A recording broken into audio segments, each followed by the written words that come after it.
Ya, kwa sasa kilichopo mbele yetu ni ligi kuu ya NBC pamoja na kombe la shirikisho. Kwenye michuano ya kimataifa sidhani kama tuna nafasi tena. Ukiangalia mpinzani wetu anayeongoza kundi ana alama 8, ambapo tayari huyo sisi kwetu amesha qualify kwa sababu sisi hatuwezi kufikisha alama 8.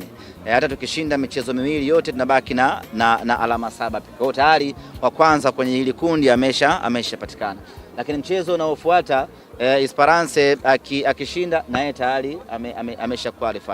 Kwa hiyo kwa lugha nyepesi tu ambayo unaweza usipende ni kwamba sisi msimu wetu kwenye michuano ya kimataifa rasmi umetamatika hapa, na kinachobaki ni kupambana, aidha tusimalize kinyonge, tusimalize kidhalili, tupate walau pointi kadhaa katika michezo miwili ambayo imebaki, lakini nguvu kubwa kabisa tuielekeze kwenye ligi kuu ya NBC. Na rai yangu kwa mashabiki wa Simba, huu sio muda wa kuanza kutukanana, sio muda wa kuanza kufarakana wala kuvurugana.